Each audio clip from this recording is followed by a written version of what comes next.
अस्सलाम वालेकुम, खुशामदीद, सुबह खैर तमाम देखने वालों को। प्रोग्राम है गुड मॉर्निंग कराची और मैं हूं आपका मेज़बान मोहम्मद यासिर।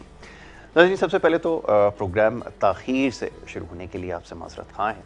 प्रोग्राम का सिलसिला कुछ नए अंदाज से आज शुरू किया है। आप देख सकते हैं पीछे वो जो रवायती जो सुर्ख रंग का बैकग्राउंड था वो अब नहीं है, तो उससे हट के जो है वो आज तब्दीली जिसको हम कह सकते हैं वो आज आपको सुबह के वक्त जो है नज़र आएगी।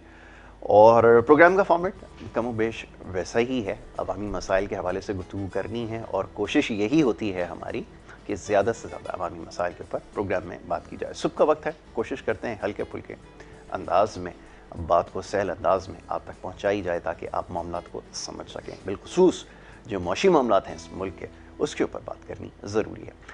देखने वाले अपनी आरा से हमें नवाजते हैं, पैगामात भेजते हैं, जानना चाहते हैं कि इस मुल्क में क्या हो रहा है। और ख़ास तौर पे जो मौशी मामलात के हवाले से हम अक्सर बात करते हैं, बड़े बड़े दावे किए जाते हैं, क्या ये दुरुस्त हैं?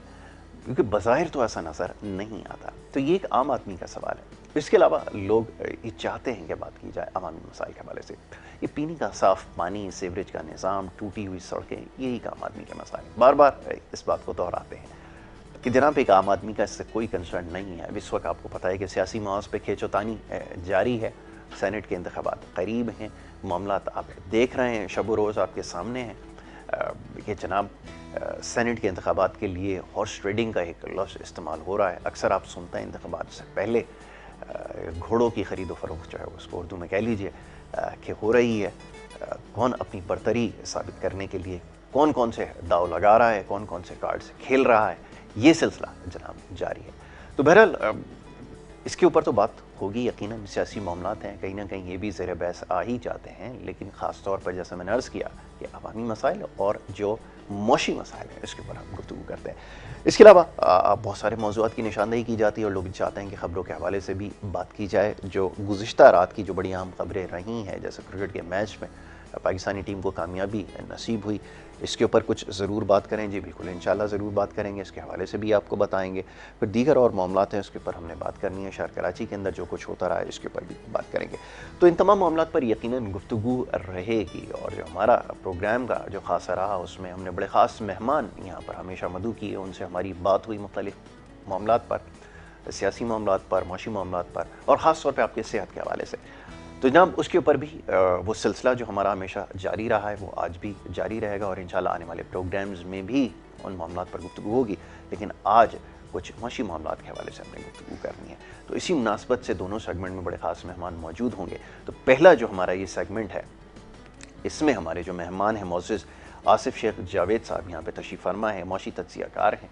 इसके अलावा और बहुत सारे काम भी कर रहे हैं, उनसे इस मुनासबत से भी गुफ्तगू करेंगे, लेकिन आज हमें ख़ास तौर पर उनसे मौशी मामलात पर गुफ्तगू करनी है। आसिफ साहब, thank you so very much, बहुत शुक्रिया सुबह के वक्त प्रोग्राम में हमें वक्त देने के लिए।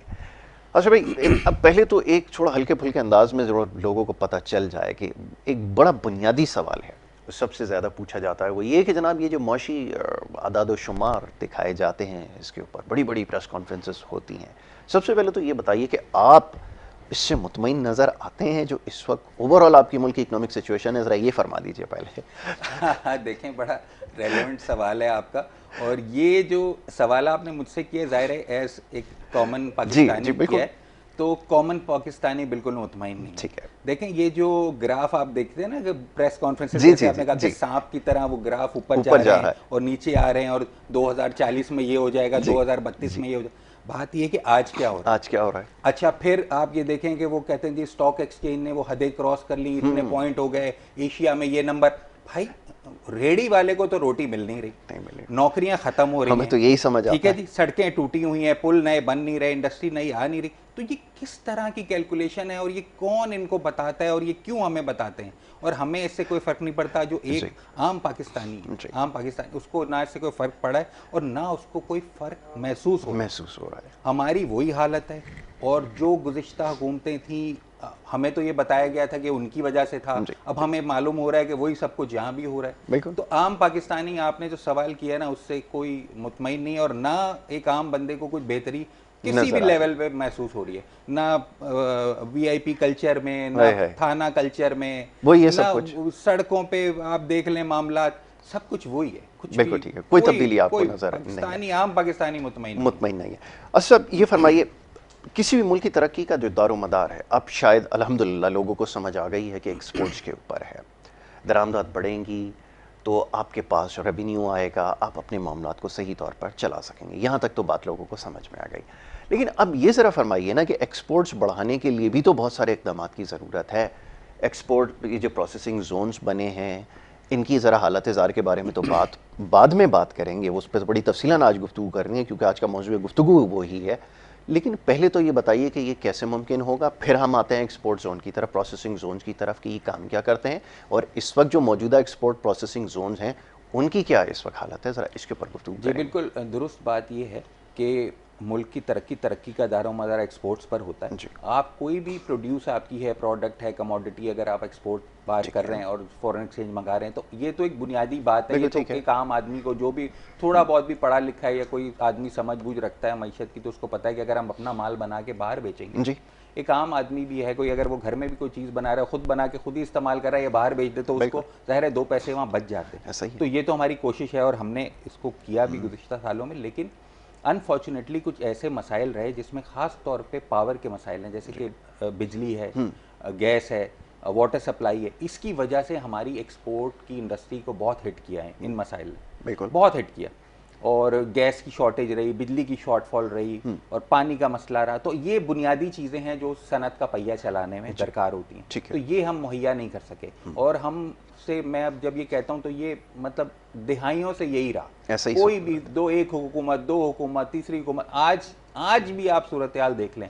आप 8 साल 9 साल पुराने न्यूज़पेपर उठा के देखें, बिजनेस का पेज 9 साल पहले का, 10 साल पहले का देख लें, आज का बिजनेस पेज देख लें। अगर आप तारीख पे हाथ रख दें या तारीख को छुपा लें तो आपको पता ही नहीं चलेगा ये पुराना अखबार है या नया अखबार। क्या बात है आपने कही, तो बिल्कुल ऐसा ये अनफॉर्चुनेट है हम लोग के यहाँ पे। अच्छा, अब सूरत हाल इस वक्त आज की करंट ये बात है कि एक्सपोर्ट्स में कुछ इजाफा हो रहा है। उसमें देखें कुछ कोविड की वजह है, कुछ बांग्लादेश को कुछ कोविड की ब्लेसिंग्स आ गई है ना, कुछ ब्लेसिंग इन डिस्गाइज है, हमें इससे कोविड से कुछ फायदा हो गया। फिर अल्लाह का करम ये भी रहा कि हमारे यहाँ इस तरह से ये वबा ने असरअंदाज नहीं हुई तो ज़रूर, और कीमती जाने भी गई जिसका सबको अफसोस है, लेकिन इस तरह से जैसे बाकी दुनिया में ये फैली और इसने अपना असर दिखाया, इस तरह से नहीं हुआ। तो ये अल्लाह का करम रहा।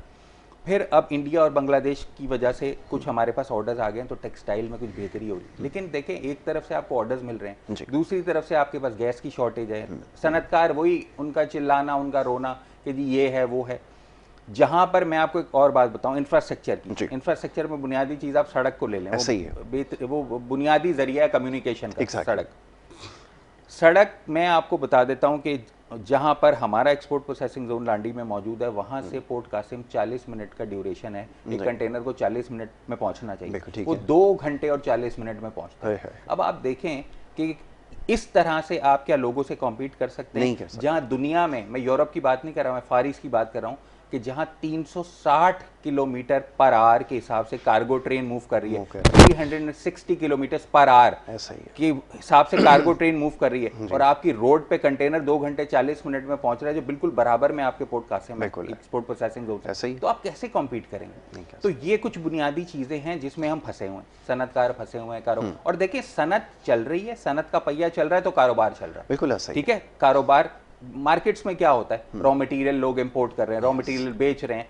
अच्छा, फिर उनकी जो प्रोडक्ट्स है वो उनको यहाँ बेच रहे हैं, या उनके एक्सपोर्ट के लेफ्ट ओवर्स है वो बेच रहे हैं। सनत असल में तरक्की का जरिया होती है, सनत किसी भी मुल्क में। अगर आप इंडस्ट्रियलाइजेशन कर दें तो उसमें बहुत लोग इन्वॉल्व हो जाते हैं, बहुत लोग, उसको बहुत सारी चीजें दरकार होती हैं जो वो आउटसोर्स करते हैं और उनकी रिक्वायरमेंट्स होती हैं। तो हम क्या हुआ हमारे यहाँ कि हम दिहाइयों से इसी एक ही मसले में फंसे हुए हैं कि जी हमें ये दे दें, हमें वो दे दें, हमें सड़क दे दें। मतलब सड़क बन जाती है तो हम लोग उस पे नारे लगा रहे हैं, जश्न मना रहे हैं कि जी सड़क बन गई, तख्तियां लगती हैं उसके ऊपर, जी तो मतलब अचीवमेंट समझी जाती है कि ये सड़क है। अब मैं आपको एक छोटी सी बात है इसी हवाले से कह दूं कि कल कुछ 52 फायर टेंडर्स मिले हैं कराची को।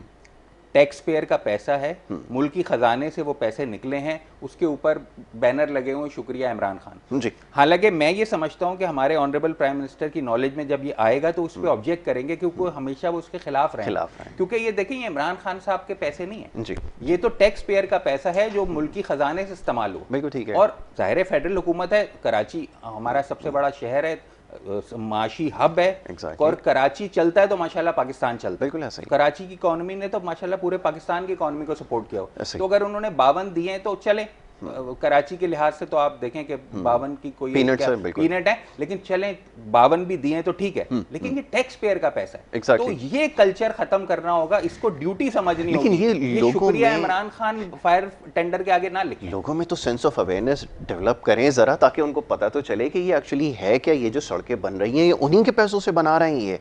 लेकिन आज तक ये होता रहा है कि ये अपनी अचीवमेंट समझते हैं और लोगों के ऊपर ये जताई जाती है, ये बात ये बताई जाती है कि जनाब ये हमने आपके लिए किया है और आप इसके लिए शुक्रगुजार हैं। लगाते वो खुद ही हैं वो बैनर, लेकिन ये देखें कि वो आवाम की तर्जुमानी कर रहे होते हैं कि शुक्रिया फ़लाना MNA साहब, ये प्राइम मिनिस्टर साहब, ये चीफ मिनिस्टर साहब कि आपने हमें सड़क बना कर दी।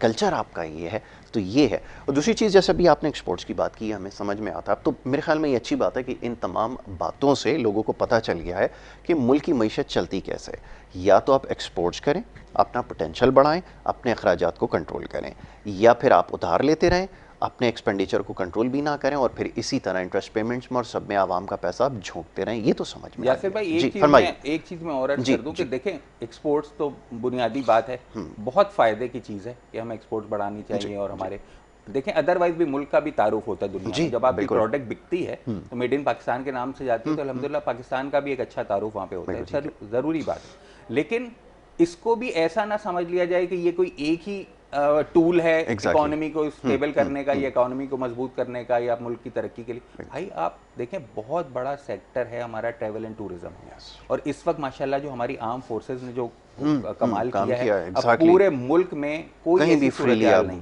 है, लॉ एंड ऑर्डर की कोई सूरत हाल नहीं। और जो पहले परेशान कुन बात थी, जो जिससे बुरा मैसेज भी जाता था हमारे मुल्क का और लोग डिस्कस भी करते थे और ट्रैवल एडवाइजरीज भी थी, अब तो देखें ट्रैवल एडवाइजरीज भी मुल्कों ने विड्रॉ कर ली हैं। तो बहुत बड़ा क्रेडिट पूरे पाकिस्तानी कौम की तरफ से आर्म फोर्सेस को जाता है। तो इस पे भी गौर करना चाहिए कि भाई आप कोई ट्रैवल एंड टूरिज्म को बढ़ा सकते हैं, आप कोई नए रिजॉर्ट्स बना सकते हैं, जो रिजॉर्ट्स बने हुए हैं उनको रिवैम्प कर सकते हैं, उनको बहाल कर सकते हैं। आप देखें PDTC के जो मॉल होते, वो रिजॉर्ट्स होते थे, रेस्ट हाउसेज होते थे, वो बुरे हाल में हैं, तो आप उनको कर सकते हैं। या जो आप होटल हमारे डेस्टिनेशंस पे बन रहे हैं, उनके साथ कोई पैकेज कर सकते हैं गवर्नमेंट लेवल पे कि अगर टूरिस्ट आएंगे तो उनको आप कुछ सब्सिडाइज करें, पब्लिक प्राइवेट पार्टनरशिप के जरिए उसको हो सकता है। तो सिर्फ ये नहीं है, सिर्फ ये नहीं, एग्जीबिशंस, आप इंटरनेशनल एग्जीबिशंस यहाँ लगा सकते हैं। अब जाहिर है कोविड की वजह से सारा कुछ डिस्टर्ब हो गया, अब मामला दोबारा नॉर्मलाइज होने जा रहा है। तो ऐसा भी ना हो कि सिर्फ एक्सपोर्ट कर रहे हैं। अच्छा, और फिर एक्सपोर्ट्स में भी क्या कर रहे हैं, कोई 4-5 आइटम, जी फर्नीचर है, कारपेट है, टेक्सटाइल है,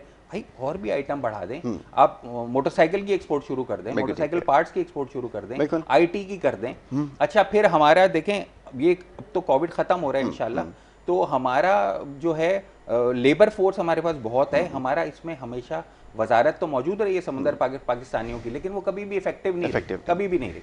तो हम इस पे भी काम कर सकते हैं। हमारे पास वर्क फोर्स बहुत है, हम अपने दोस्त ममालिक के पास जा सकते हैं, वहाँ अपने लोग खपा सकते हैं।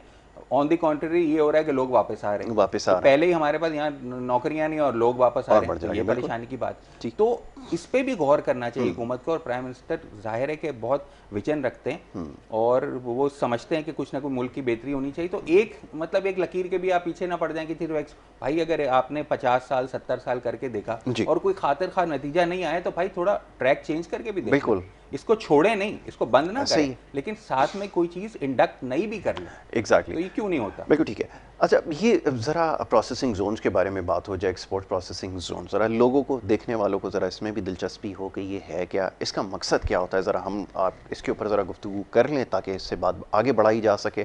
क्योंकि हमारे यहाँ ले दे के चंद एक आइटम्स हैं जिसके ऊपर एक्सपोर्ट्स की बात होकर ख़त्म हो जाती है। Textile top of the list है, उसके अलावा 1-2 आइटम्स आपके पास और आपने IT का तस्करा किया, इसके ऊपर तो बड़ी डिटेल डिस्कशन हो सकती है। चाहूँगा थोड़ा सा ये जो आपके प्रोसेसिंग जोन जो एक्टिव हैं इस वक्त कहाँ हैं और क्या काम कर रहे हैं, ज़रा इसके ऊपर हमारी गुफ्तगू हो जाए। जी हाँ, एक्सपोर्ट प्रोसेसिंग जोन देखिए पूरी दुनिया में कायम है और ये बहुत बड़ा टूल और बहुत बड़ा सपोर्ट होते हैं मुल्क की एक्सपोर्ट बढ़ाने में। और इसको एक्सपोर्ट प्रोसेसिंग जोन्स अलग से इसलिए बनाए जाते हैं ताकि वहाँ कोई ऐसी हाई टेक्नोलॉजी लाई जाए और कोई ऐसी नई प्रोडक्ट्स लाई जाएं जहाँ जो उस मुल्क में नहीं बन रही, वो दूसरे मुल्कों से टेक्नोलॉजी ला के यहाँ पे तैयार की जाएं। वो अगर ज़रूरत है तो लोकल मार्केट में भी दी जाएं और मेनली उसका फोकस ये होता है कि वो एक्सपोर्ट कर दी जाएं तैयार होने के बाद। तो जाहिर है कि पाकिस्तान में भी ये हुआ और 1980 में ये एक्सपोर्ट प्रोसेसिंग जोन बनने शुरू हुए। तो कराची में जोन बना सबसे पहले, जाहिर है कराची सबसे बड़ा शहर है, कराची में जोन बना, उसके बाद फिर और जोन्स बनते गए। इस वक्त सियालकोट काम कर रहा है, गवादर में आने वाला है, विंदर में है, सालपुर में है, सियालकोट में, समड़ियाल में। तो ये सब चीज़ें जोन्स हमारे बनते गए। असल में बात क्या होती है कि देखें, सिर्फ कोई चीज़ को बना देने से कोई मसला नहीं होता। मतलब आपने बना दिया फिर आप भूल गए, ऐसा ही है। और उसके क्या मसाइल हैं, इन्वेस्टर्स के क्या मसाइल हैं, फॉरेन इन्वेस्टर जो आए थे वो मुतमईन हैं या नहीं है। अब मैं आपको एक अर्ज़ करता हूँ कि अभी मैं कुछ अर्सा पहले मेरा जाना हुआ यूरोप के कुछ मुल्कों में, तो मैं वहाँ पे अपनी एम्बेसीज में भी मैंने विजिट किया, और मैं एम्बेसडर से भी, सारे एम्बेसडर जो हमारे पाकिस्तानी एम्बेसडर्स हैं वहाँ से मैं मिला, और मैंने उनसे एक्सपोर्ट प्रोसेसिंग जोन्स के बारे में भी डिस्कस किया कि आप लोग कितने इन्वेस्टमेंट भेजते हैं। तो मुझे 2 एम्बेसडर साहिबान थे, उन्होंने कहा कि जी ये हमारी मीटिंग हुई और हमने एक्सपोर्ट प्रोसेसिंग जोन के बारे में बताया, तो शायद वो समड़ियाल जोन में इन्वेस्टमेंट। अच्छा, अब होता क्या है कि इन्वेस्टमेंट गुज़िश्ता सालों में आई भी, बोर्ड ऑफ इन्वेस्टमेंट से भी आई, फॉरेन एम्बेसी से भी आई, लेकिन उसमें बुनियादी खामी क्या रही कि जिन्होंने इन्वेस्टमेंट भेजी उन्होंने कभी पलट के पूछा नहीं कि भाई वो इन्वेस्टर यहाँ जो आया था उसने फैक्ट्री इंस्टॉल की थी, क्या वो मौजूद है, क्या वो मुतमईन है। नहीं, इन्हें पता ही नहीं होता। अब एम्बेसीज तो छोड़ दें, वो दूर बैठी हैं और जो उनके काम करने के हैं वही करने तो बड़ी बात है, बेखबर, इतने बेखबर कि उन्हें ये पता ही नहीं होता। यहाँ के भी जो इदारे हैं और जिनके जरिए इन्वेस्टर्स आते हैं, वो इन्वेस्टर्स आए चले गए, उनके साथ क्या हशर होता रहा, उनको क्या ग्रेवेंसेस थी, क्या हर्डल्स थी, कोई पूछने वाला नहीं है। तो एक्सपोर्ट प्रोसेसिंग जोन्स जो हैं हमारे, इस वक्त जो है कोई ऐसी काबिल ज़िक्र उनकी परफॉर्मेंस नहीं है। और एक जोन जो चल रहा है वो कराची का चल रहा है। देखिए कराची में फिर यही बात आ जाती है, कराची माशाल्लाह बड़ा शहर है, यहाँ पे पूरे मुल्क के जो हैं वो सनतकार जो बेहतरीन सनतें हैं वो यहाँ चल रही हैं, लोग आते हैं करते हैं, माशी हब है। तो यहाँ कराची में कोई ना कोई बेहतरी फिर भी थोड़ी बहुत रहती है। तो बाकी जोन्स का तो खैर कोई मैं नहीं समझता कि वो कोई एक्सपोर्ट प्रोसेसिंग जोन के तौर पे अगर उनकी कोई पहचान है तो मैं नहीं समझता। तो ये जो बीच में जो गैप जिसका भी आपने तस्करा किया कि इन्वेस्टर्स के बीच में और वहाँ के लोगों के बीच में जो गैप है, या गवर्नमेंट के बीच में जो गैप है, उसको फिल करने के लिए भी तो इनके पास तो बहुत सारी मिनिस्ट्रीज़ हैं, जैसे प्रोविंशियल हार्मनी के लिए भी मिनिस्ट्री है, उसके सब डिपार्टमेंट्स हैं और नीचे बहुत सारे लोग हैं रिस्पॉन्सिबल जो काम कर रहे हैं। बड़ी तवील एक फहरिस्त है। एक नया मौजू अभी ये जो है वो शुरू हो गया यहाँ पे, इस पर भी बात हो रही है, शुक्र है लोग इस पर भी अब सवाल कर रहे हैं। तो यहाँ पे जो ये जो इतना बड़ा वैक्यूम क्रिएट हो गया, इसको दूर करने के लिए, ख़त्म करने के लिए कोई नहीं था। बात ये है कि बहुत सारी चीज़ें ऐसी हैं कि एक्सपोर्ट प्रोसेसिंग जोन के हवाले से ही मैं आपसे अर्ज़ करता हूँ कि मेरी मुलाकात, मैं एक डेलीगेशन लेके गया ऑनरेबल गवर्नर सिंध के पास। मैं सॉरी आपको कहूँ, मैं सवाल ही आपसे ये करने वाला था कि यहाँ पर जो हमारा इंफ्रास्ट्रक्चर है, मैं और आप जिन एरियाज़ में नहीं जा सकते, आप फॉरेन इन्वेस्टर्स को कैसे ले गए, सर ये तो बताइए, और आपकी क्या हार्ड फीलिंग थी? देखें, मैं आपको बताता हूँ, मैं एक डेलीगेशन लेके गया ऑनरेबल गवर्नर के पास, इमरान इस्माइल साहब के पास, गवर्नर हाउस में। जी जी। वहाँ हमारे साथ EPZ के इन्वेस्टर्स थे। तो मैंने उनको, अच्छा गवर्नर साहब से मिलने का मामला ये है कि ये एक्सपोर्ट प्रोसेसिंग जोन जो है ये फेडरल सब्जेक्ट जी, ये मिनिस्ट्री ऑफ इंडस्ट्रीज के परव्यू में आता है। ठीक है, federal ministry of industries and production. तो गवर्नर ऑब्वियसली फेडरेशन के नुमाइंदा होते हैं, प्राइम मिनिस्टर के नुमाइंदा, प्रेसिडेंट के नुमाइंदा। तो मैंने उनसे रिक्वेस्ट की, मैंने कहा सर आप आपका, और फिर गवर्नर हमारे जो हैं वो खुद इंडस्ट्रियलिस्ट बैकग्राउंड है, बिल्कुल उनका, वो समझते हैं इंडस्ट्री की रिक्वायरमेंट, सड़क की अहमियत, बिजली गैस की अहमियत को समझते हैं कि सनत के लिए क्या कलीदी हैसियत रखती है।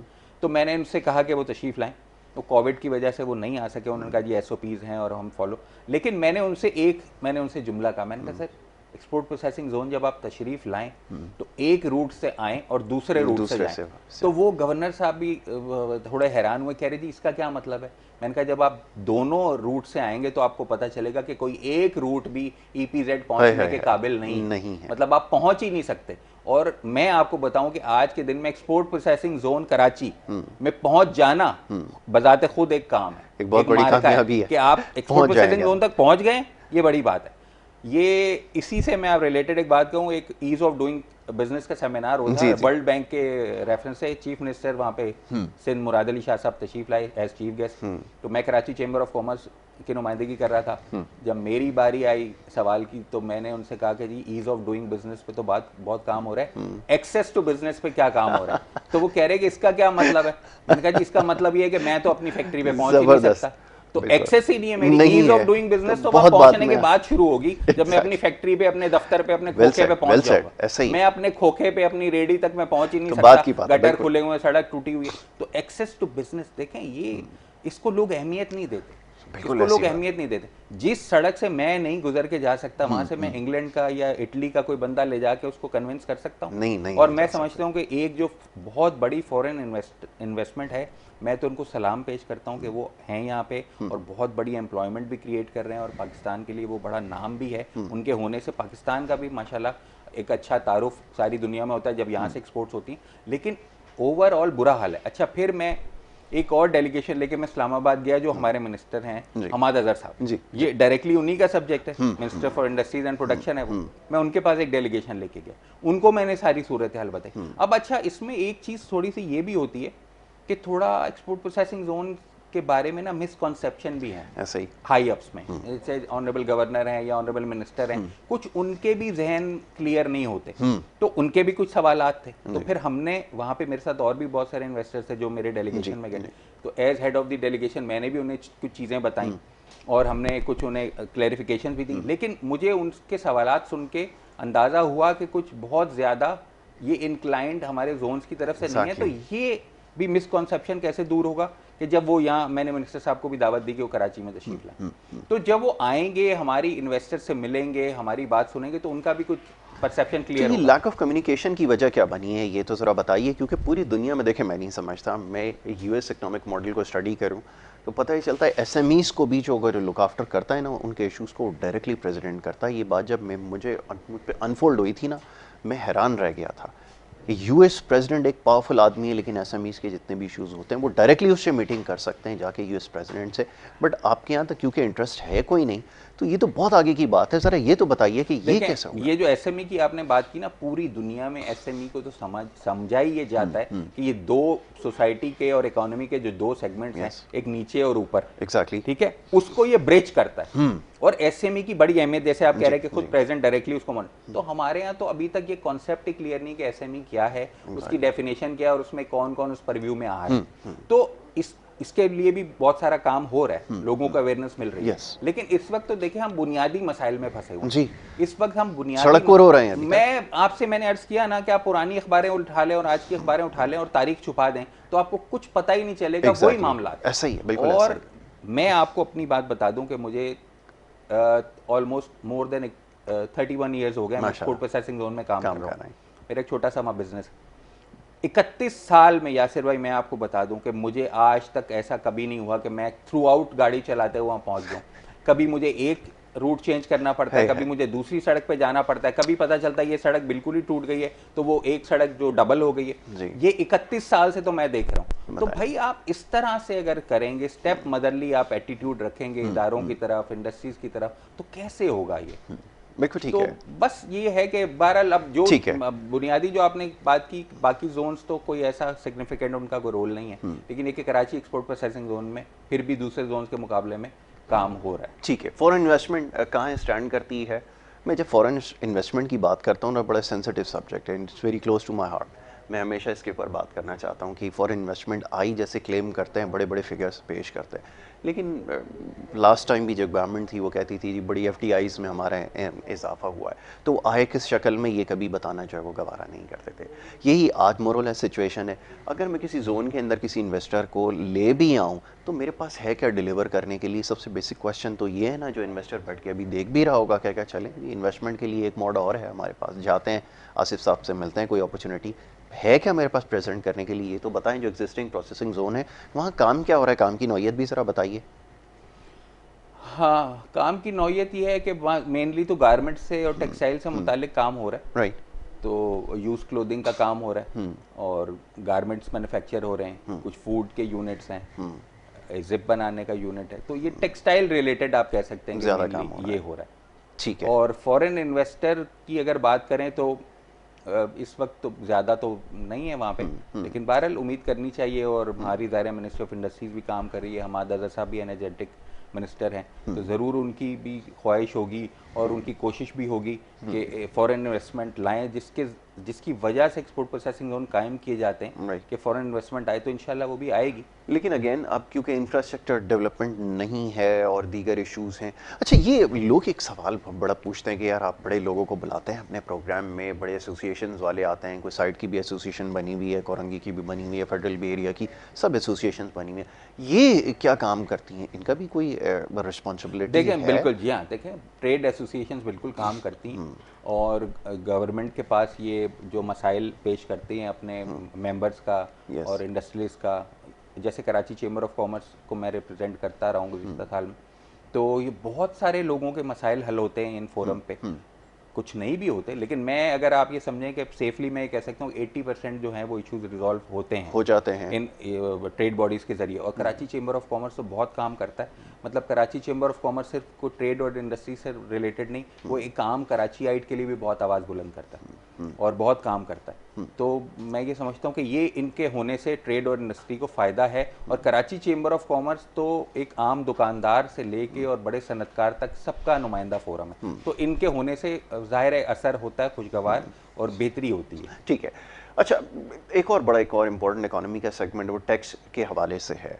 यहाँ पर जो एग्जाम्पशंस मिली हैं प्रोसेसिंग जोन्स को, उसका क्या बेनिफिट आपकी इकोनॉमी में हो रहा है, ज़रा ये बताइएगा। एग्जाम्पशंस की जो बात हो रही है ये ज़रा बताएं, जिसको हम कुछ देर पहले भी डिस्कस कर रहे थे। जी हाँ, एग्जाम्पशंस तो देखें इसलिए दी जाती हैं कि ये एक्सपोर्ट प्रोसेसिंग जोन जो है इसको ऑफशोर टेरिटरी ट्रीट किया जाता है। ठीक है। ये अब अगर कराची की बात कर लें तो Karachi export processing zone Landhi में वाक़ है, लेकिन उसका जो स्टेटस है वो ऑफशोर टेरिटरी है। मतलब अगर आप वहाँ पर आपका कोई यूनिट है, जैसे मेरा एक यूनिट एक्सपोर्ट प्रोसेसिंग जोन में काम कर रहा है, तो हम कोई भी इंपोर्ट्स करते हैं तो ड्यूटी फ्री इंपोर्ट करते हैं। ठीक है। और हम वहाँ प्रोडक्ट तैयार करके और फिर हम उसको एक्सपोर्ट कर देते हैं, ठीक है, अब्रॉड कर देते हैं। या अगर कराची, उसको हम टैरिफ एरिया कहते हैं, जो आउटसाइड ईपीजेड हो टैरिफ एरिया, मतलब वहाँ पे टैरिफ प्रिवेल करता है। ठीक है। तो वहाँ अगर कराची में भेजेंगे तो जो वहाँ के ड्यूटी टैक्सेस हैं, कराची का इंपोर्टर या लाहौर का इंपोर्टर या सियालकोट का इंपोर्टर अगर वो ईपीजेड से मंगा रहा है तो देगा। लेकिन ज़्यादातर माल एक्सपोर्ट हो जाता है अफ्रीकन कंट्रीज़ में और यूरोप में और अमेरिका में। ठीक है। तो इसलिए एग्जाम्पशन दी जाती हैं ताकि एक्सपोर्ट प्रोसेसिंग जोन में चार्म रहे और लोगों को अट्रैक्शन रहे कि वो यहाँ पे अगर आएंगे तो उन्हें ये टैक्सेस फ्री मिलेंगे और वो अपना काम कर सकते हैं बगैर हैसल के। बिल्कुल ठीक है। अच्छा, अभी ये फायर टेंडर्स का जो इशू था, अभी से बड़े इंटरेस्टिंग क्वेश्चंस जो वो आ रहे थे। एक साहब ने ये भी पूछा कि ये आपके जो फायर टेंडर्स हैं इन इलाकों के अंदर जा सकेंगे अगर खुदा ना करे आपके पास कोई इमरजेंसी हो गई। दूसरा ये कि जिस इदारे को आपने हैंड ओवर किया है तो पेट्रोल और डीजल का मसला एक ज़माने तक पड़ा रहा है कि ये एड्रेस कौन करेगा, ये भी तो बताएं। कल आपको खुदा ना करे, गॉड फॉरबिड, अगर ज़रूरत पड़ती है, वो होते रहते हैं ये तो। अभी जैसे लाहौर के अंदर थोड़ी देर पहले देख रहा था, इचरा मार्केट है, बड़ी कंजस्टेड जगह है, वहाँ पर जो है आग लग गई और शॉर्ट सर्किट की वजह से दुकानें सारी जो है वो जल गई हैं। बड़ा अफसोसनाक वाक़या। लेकिन मैं यही सोच रहा था सुबह के वक्त भी कि जो फायर ब्रिगेड की जो गाड़ी है कैसे जाएगी, कैसे ऑपरेशन, क्योंकि जो वहाँ पे तारें जो बिछी हुई हैं वो तो पूरे पाकिस्तान में कमोबेश ऐसी ही सूरत हाल है। ये तो ज़रा बताएं। जी, ये तो मामला है और जाहिर है कि जो ख़ास तौर पे जो पुराने इलाके हैं उनमें तो ये मामला है कि गाड़ियाँ अंदर नहीं जा सकती, बड़ी मुश्किल पेश आती है। और गाड़ी, आप फायर टेंडर की बड़ी गाड़ी को तो छोड़ दें, वहाँ तो छोटी कोई पिकअप भी अगर जानी है तो नहीं जा सकती, एम्बुलेंस अंदर नहीं जा सकती। और लोगों की जब डेथ्स हो जाती हैं तो किस तरीके से वो मैयत को निकाल के और एम्बुलेंस निकलाते हैं, ये तो अब मसाइल हैं जो गरीब इलाके हैं या पुराने इलाके हैं मुल्क के, उसमें तो है। बहरहाल अब कुछ ना कुछ इनमें भी बेहतरी आ रही है, अवेयरनेस आ रही है। खुद लोगों को चूँकि बहुत तकलीफ हुई तो उन्हें भी पता है कि भाई बनाते वक्त कुछ और सूरत हाल होती है और रहते वक्त कुछ और सूरत हाल होती है। एग्जैक्टली। अच्छा, इसमें एक चीज़, मैं आपने फायर टेंडर की बात की तो मैं आपको बताऊं कि इसमें बुनियादी चीज़ है फायर टेंडर के लिए पानी। बिल्कुल ठीक है। और पानी पूरे मुल्क में नायाब है, पूरे मुल्क में ऐसा ही है। अच्छा, अब चूंकि हम कराची में बैठे हैं तो इस वक्त कराची की बात कर लेते हैं तो समझने में आसानी होगी कि ऐसा बहुत दफ़ा हमने देखा और सुना कि सखी हसन में आग लगी है और वो पानी भरने के लिए गाड़ियां सदर जा रही हैं। अब आप ये सोचें कि कराची की ट्रैफिक और सखी हसन में जिस बिल्डिंग में या जिस मकान में आग लग गई है, अगर वहाँ से वो गाड़ी सदर की तरफ जाएगी पानी लेने, वो किस वक्त पहुँचेगी, किस वक्त आएगी, अल्लाह माफ़ करे। करोड़ों रुपए की इमलाक और करोड़ों से भी ज्यादा कीमती जाने चली जाती। और ये बहुत दफा हुआ कि साइट में आग लगी है और वो किमाड़ी से पानी लेने जा रहे। तो मैंने इसके लिए भी एक तजवीज़ दी। मैंने जो अरबाब इख्तियार हैं हुकूमत सिंध के, मैंने उनसे इन राइटिंग ये लिख के दिया, मैंने उनसे कहा कि भाई ऐसा कर दें कि पूरे शहर कराची में वाटर बाउजर आपको आसानी से दस्तयाब है। नल से तो पानी आने का कॉन्सेप्ट ही नहीं है कराची में, खास तौर पे तो बाउजर से ही मिलते हैं। बाउजर आपको पूरे शहर कराची में मिलेंगे। बिल्कुल ठीक है। जो फायर रेस्क्यू टीम का कैप्टन है उसके पास हुकूमत सिंध का इजाजतनामा होना चाहिए कि जिस जगह पे आग लगी है वहां वो नजदीक तरीन वाटर बाउजर से पानी एक्वायर करे, ले सकता है, पानी ले और उसको एक जो भी टोकन है या कोई लेटर है वो उसको दे दे और उस पानी से वो फौरी तौर पे आग पहले बुझा ले। उसके बाद वो भी मैंने तरीकाकार बताया कि जब आप उस टैंकर से या बाउजर से पानी लेंगे तो उसको कॉम्पनसेट कैसे करना है। अच्छा सॉरी, एक चीज़ आपने बड़ी अच्छी बताई, लोगों को शायद ये भी, जो लोग बाहर ट्रैवल जिन्होंने किया उनको ये पता होगा कि जो बड़ी रोड साइड होती है उसके ऊपर एक हाइड्रेंट का कनेक्शन जो है वो दिया हुआ होता है। वो इसी पर्पज़ के लिए होता है कि अगर गॉड फॉरबिड अगर वहाँ कोई अफसोसनाक वाक़या हो जाए तो इमीडिएटली आपको एक सोर्स मिल जाती है, कनेक्टिविटी मिल जाती है कि जहाँ से आप कनेक्ट करके जो है वो पानी ले सकते हैं। लेकिन आज अल्लाह करे ऐसा हो, पहले आप अपने ट्रैफिक सिग्नल्स को जिंदा कर लें, ट्रैफिक सिग्नल्स को जिंदा कर लें, ये तो भी बड़ी बात है। तो मैंने ये इनको आसान तरीका बताया। मैंने इनसे कहा कि देखिए इसमें कोई करोड़ों खर्च नहीं हो रहे, सिर्फ एक आपने नोटिफिकेशन जारी करना है कि फायर रेस्क्यू कैप्टन के पास इजाजतनामा है, वो पानी ले ले और कीमती जाने और कीमती इमलाक को बचा ले। उसके बाद आप उसको कॉम्पनसेट कर सकते हैं। मैंने उनको सारा फॉर्मूला बताया कि किस तरीके से आप उस कंपनी को जिसका आपने बाउजर लिया। इसके अलावा आप देखें हमारी माशाल्लाह पूरे मुल्क में बेतहाशा मस्जिदें हम बनाते हैं और बगैर गवर्नमेंट की फंडिंग के बनती हैं, सब चंदे से बनती है। गरीब से गरीब इलाके में भी माशाल्लाह बेहतरीन मस्जिद आपको मिलेगी और वो वेल मेंटेन्ड होगी। गरीब से गरीब इलाके पूरे मुल्क में बिल्कुल हमारी। मैंने इनको ये भी बताया कि कराची में मैंने तकरीबन 16 मस्जिदें या 12 मस्जिदें, मुझे याद नहीं, मैंने लिख के दिया सब कुछ। मैंने इनको आइडेंटिफाई की कि अगर इन मस्जिदों में, ये मेन रोड्स पे हैं, मस्जिद सुल्तान है डिफेंस में, बैतुल मुकर्रम है, बैतुल सलाम, ये बड़े एवेन्यूज पे मस्जिदें मौजूद हैं। अगर इनका जो वुजू का पानी है, जो लाखों गैलन वुजू का पानी रोजाना गटर में चला जाता है, वुजू का पानी, बिल्कुल ठीक है, वुजू के पानी का अगर आप एक टैंक अलग बना दे बाउंड्री वॉल के साथ, और जैसे आप कह रहे हैं कि उसके वेल्व लग जाएं, अगर फायर डिपार्टमेंट के साथ और मस्जिद कमेटी उनको बता दे, मस्जिद कमेटी को फायर टेंडर वाले, कि इस तरह का वेल्व लगा दें, अगर कराची में 16 जगहों पे मस्जिदों का वुजू का पानी अवेलेबल हो, तो आप बताएं कि कराची में कहीं ऐसा होगा कि उन्हें पानी की मुश्किल है? अब इसमें गवर्नमेंट का 1 रुपया भी खर्च कुछ भी नहीं करना, इसमें मस्जिद नहीं खुद करना है और मस्जिद वाले इंशाल्लाह कर देंगे। और लाखों गैलन पानी जाया हो रहा है। अगर आप बाउंड्री के साथ एक अलग से टैंक क्रिएट कर दें तो आपको पानी का मसला हल हो। लेकिन अगर इसके लिए विल चाहिए, समझ चाहिए और विजनरी लोग चाहिए, फॉर गॉड सेक कोई ओन करता हो, कर दे, कोई कर दे। चले ठीक है। अच्छा भाई, बातें तो बहुत सारी थी जो आपसे करनी थी आज, क्योंकि वक्त हमारा थोड़ा सा कम हो गया, लेकिन एक नशिस्त और रखेंगे टेक्नोलॉजी के हवाले से। खास तौर पे मैं आपसे ज़रूर जानना चाहूँगा कि टेक्नोलॉजी का इन्फ्लुएंस पूरी दुनिया में नज़र आ रहा है, यकीनन यहाँ पर भी, EPCs के अंदर भी हो सकता है, बहुत कुछ हो सकता है, लेकिन नेक्स्ट टाइम इसको ज़रूर आपसे डिस्कस करूंगा, क्योंकि यहाँ पे सेगमेंट जो हमारा ख़त्म हो गया।